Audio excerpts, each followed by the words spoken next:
मोर प्रिय पिलाମାନେ आशा करी समस्ते बहुत ही भलरे थिबो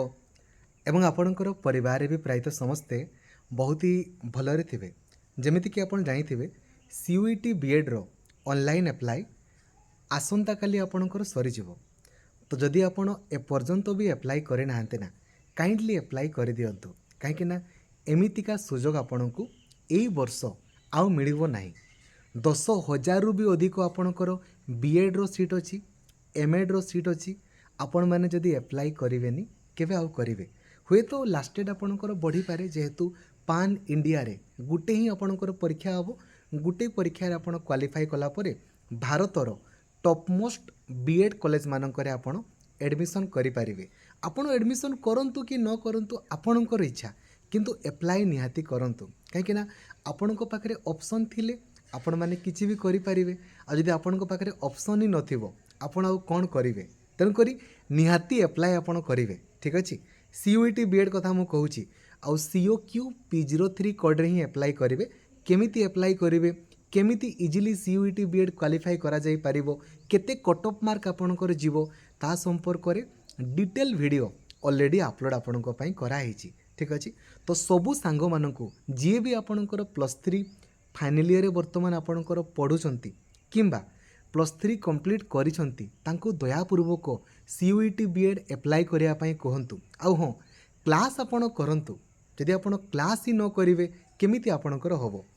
आपण मानकर सब पिलांकर सेम पड़िबो मैथमेटिक्स कंपलसरी आपणकर पड़िबो ना पड़िबोनी कि पड़िबो समस्तंकर सिलेबस पूरा पूरी सेम तेणुक आर्ट्स पिला माने मैथ निहाती आपण माने करंतु एटलिस्ट लास्ट 9 वर्षर क्वेश्चंस को आपण देखंतु पूर्वर तो केवल टीचिंग एप्टीट्यूड पड़ुला एबे तो सब जिनस गुड़ा कंबाइन होकर आपणकर पड़ो आपण मैंने जानीपारे जे क्वेश्चन कौन पड़ुची आपण ताकू करि पारुछंती ना करि पारु नाहांती। ठीक अच्छे तापर जीके पाई हिस्ट्री जियोग्राफी पॉलिटी आपण को पढ़िया पाई पड़ो देन आउ जो रहा आपणकर नेक्स्ट टीचिंग एप्टीट्यूड तो बम बम भले सब जिनस गुड़ा इजिली आम देखु देखु आपणकर करदे Paribas. Teaching aptitude maths GK आउ योगा वगैरह जहाँ पड़ो बम बम भले आराम से हो। ठीक अच्छे आउ आपण जानिथिबे new education policy already Odisha रे आपण को लागू होईची किंतु सबु जिनस गुड़ा इम्प्लीमेंट करिया पई टिके टाइम लागिवो तेणु करी आपण को मु जणाया पई चाहिबी देखंतु वर्तमान आपण मानकर सीयूईटी रे 2 वर्षिकिया बीएड आपण को रहीची तो आपण 2 वर्षिकिया बीएड करिया पई चाहुचंती एप्लाई निहाती करंतु। आगामी दिन मानकर आपण मानक पई 1 ईयर बीएड आपणकर 1 ईयर एमएड मध्य लागू होगा पई आपणकर जाउची किंतु आगामी सेशन रु माने 2026 सेशन रु आपण मानक पई 1 ईयर एमएड आपण करि परिबे 1 ईयर बीएड करि परिबे एवं 2 वर्षिकिया बीएड एज यूजुअल आपणक पई रहिबो और 4 वर्षिकिया बीएड मध्य आपण माने करि परिबे। ठीक अछि तो आपण माने निहाती अप्लाई करंतु। ठीक अच्छे 1 ईयर एमएड को माने करि परिबे जहाँकर बीएड भी कंप्लीट से माने करि परिबे किंबा जहाँकर +3 भी कंप्लीट आउ सीटी भी कंप्लीट से माने आपणकर 1 ईयर एमएड करि परिबे। आसची वर्ष पाखरु गत काली ही आपणकर गोटे नुआ जजमेंट भी आपणकर आसीची जे ओईएस सेवा पई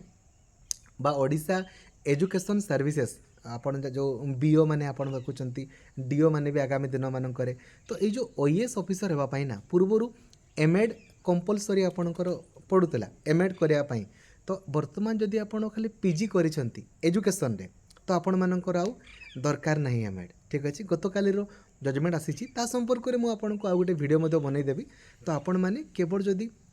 पीजी करिसंती एजुकेशन रे देखंतु 2 प्रकार जिनस आपण माने कन्फ्यूजन हेबे नेला गोटे होची आपणकर टीचर एजुकेटर वैकेंसी आ गोटे आपणकर जो रहिला ओईएस रो वैकेंसी बोथ आपणकर अलग अलग टीचर एजुकेटर पाई ना एमएड निहाती दरकार टीचर एजुकेटर पाई मु कहूची देन ओईएस ऑफिसर पाई आपणकर एमएड दरकार नहीं ओईएस ऑफिसर पाई आपण कोनोसी भी बीएड करिथिबे ता सहित खाली पीजी कोनोसी भी सब्जेक्ट रे आपण पीजी करिसंती आ बीएड आपण करिसंती आपण ओईएस पाई एलिजिबल किंतु टीचर एजुकेटर पाई एमएड कंपलसरी तो गत काली ही जजमेंट आपणकर आछि जे एमए आपण जदि करिसंती एजुकेशन रे